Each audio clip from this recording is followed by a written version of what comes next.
Hi everybody, don't mistake this for a series even though this is the second episode of Fun with Racing Physics. Yes, slightly inspired by Sheldon and Amy's quests on the popular sitcom, but just then less funny than that. So anyway, today looking at the F1 hybrid system compared to Petrol. What's up with that? Small print, always small print. There hasn't been a lot of flaming in the comments on the last video, but it doesn't mean there won't be this time. So I realize this is all just quite theoretical and mistakes can and will be made, etc. Weight gains over the years in F1. From 13 years ago till this day. So the weight was steady at 605 kilos and it's gone up slowly, and we're now at 728 kilos, which is a little over a 20% increase in weight. And it's been, well, you can basically draw a linear trend here. It's just going up and up and up. Why is weight bad? Why is weight slow? A couple of reasons. Well, many more. I'll just highlight a couple that came to my mind. The aero is less effective when the car is heavier. Now, how do I explain that? Let's say you have the Titanic. Imagine it didn't sink and it's still floating around somewhere, and you add wings to it that give it, I don't know, 1,000 kilos of downforce. Does it have an effect on such a large, incredibly huge steel mass like a big cruise ship? No, because it might weigh 1,000,000 kilos and adding 1,000 kilos is nothing. However, if you have a, I don't know, Formula Ford racing car that weighs 500 kilos and you add 1,000 kilos of downforce to that, holy crap, you got a huge amount of extra load on the tires and a lot of grip. So downforce has to be in relation to the mass of the vehicle. So you add weight, if you don't add downforce, you'll be slower. And weight has to be forced, literally forced around the track. So it has to be accelerated from engine power, and if it's 20% heavier, you'll be 20% slower, discounting drag and a million of other things. But weight just makes the car slow, and it is more demanding on the brakes, and the aero is less effective, and not too good. So you get more downforce and power to compensate for the extra weight, but all that stuff increases the loading of the tires, and that's a topic for an altogether different video. But the harder you load the tires, the less happy they are.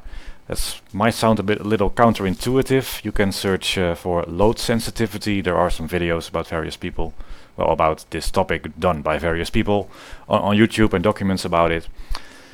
But you can probably understand that the more load and force that goes into a tire, you might need to run a harder compound, for example, than you could if the car was lighter.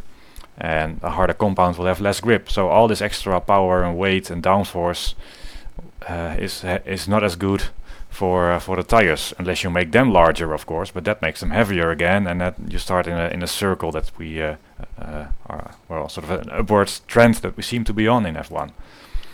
Where did the weight come from? From, what was it, 2009? We had some sort of electronic whiz-bang curse system. I think at some point they had flywheel. Williams had flywheel systems. See, I don't even know Formula 1 history all that well.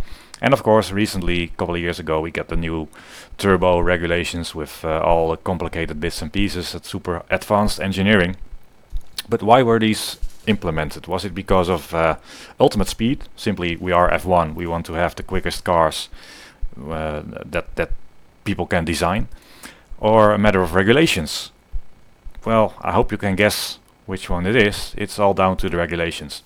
So, okay, weight is bad. Then what would be better than of the two cases that I'll follow here? So what if you have just the regulations as they are now, or you take out the hybrid system and you add extra fuel? So you burn old-fashioned petrol instead of all this advanced, complicated stuff we have.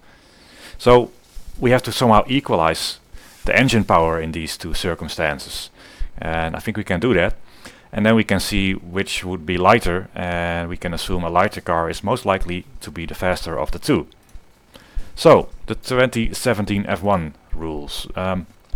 There is a limit of how much energy you can deploy on the rear tires. It's 4 megajoule per lap. So we're just going to assume, and I think probably this has some likelihood of not being wrong, that they are capable of deploying this 4 megajoule each lap. And we know that the regulations say the battery must be 20 or 25 kilos. It's a little confusing. And I don't know what it actually is, but at least it's got to be 20, so we have that. And there is a lot of stuff going on with these systems. It's not just a battery and a motor, but is a lot of electronics involved, very thick cables probably for the high currents that you don't want to have a trace of fire. You actually want the electronics to flow through the cable without heating everything up. Cooling, probably, I don't know if the batteries are cooled, but it's not unlikely. But let's say that the combination of the motor, the electronics, and the cooling stuff is 15 kilos. So let's add those two up, 20 kilos, 15 kilos. So let's say the hybrid system is 35 kilos, which is almost certainly wrong. I know, we're just being sort of hopefully not too far off. And if we are, well, I'll assume that if you're the Mercedes employee who's watching this and you have all the figures, post them in the comments below. I'll be much happy about that. So, okay, what happens? If we can lose 35 kilos if we ditch the hybrid system, we know that we lose 4 megajoules of energy each lap. So we have to somehow gain that back. And how much more fuel would we need to burn in order to get that 4 megajoule of energy back per lap?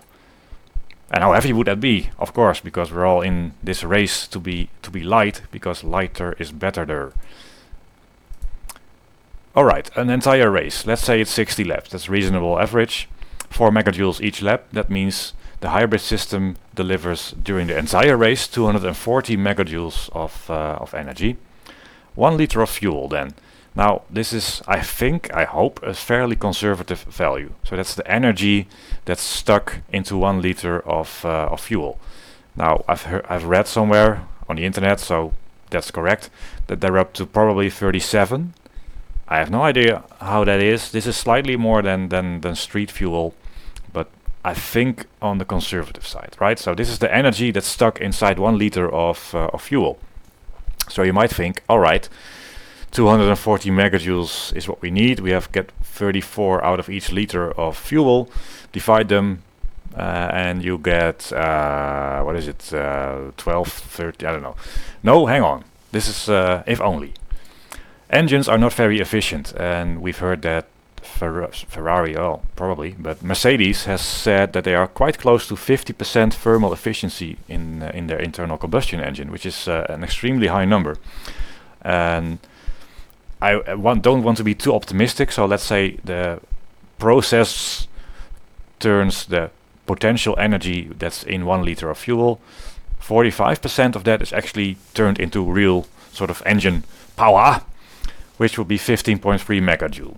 I think, my aim is with this to be conservative.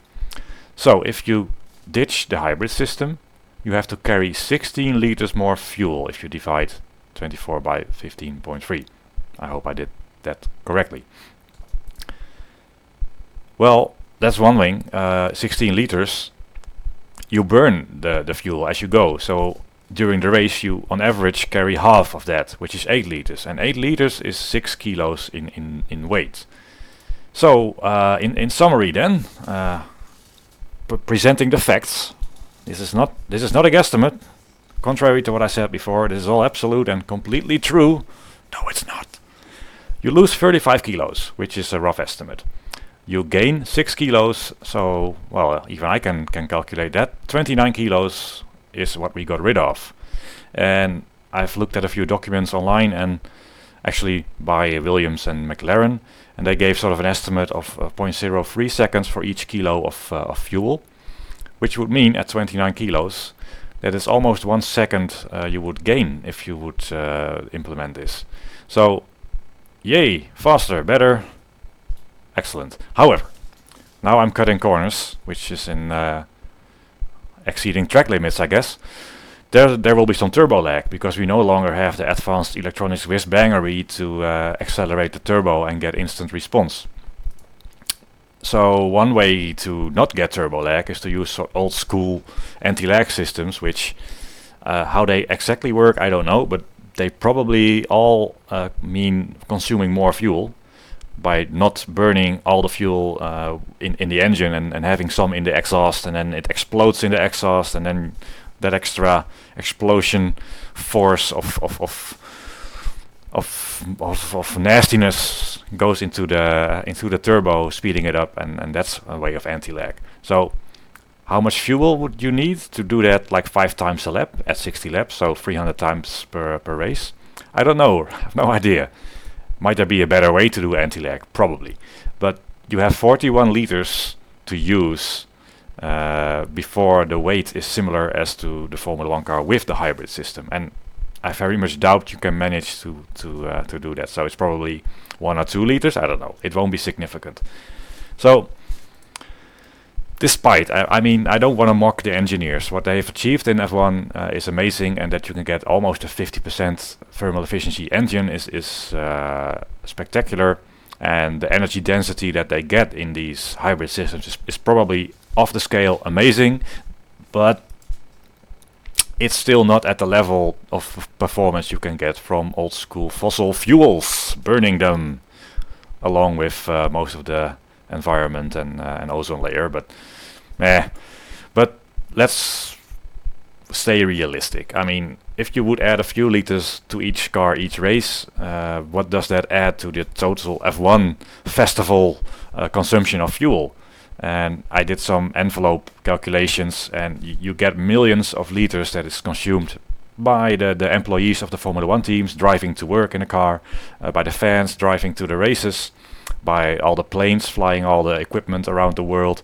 So it's absolutely meaningless to add a few liters of fuel to the cars. Now I understand that the regulations are meant to attract the engine suppliers so they can do things that help with their marketing departments for road cars and all stuff like that. But for performance reasons, if you just want the quickest, lightest racing car, you would probably always choose fuel above hybrid systems. Thank you for watching this second video. I know, no spreadsheets. I'm sorry. I'll make up for that in the next video. I do have 1 or 2 more things for F1 planned. Well, planned is optimistic in my mind. Well, some would say I don't have much of a mind, so that would be optimistic too. But I hope to do at least a couple more. Thanks for watching. As always, this is just rough estimates and having a bit of fun with the numbers. Hope to see you soon. And this is my mouse. Whee!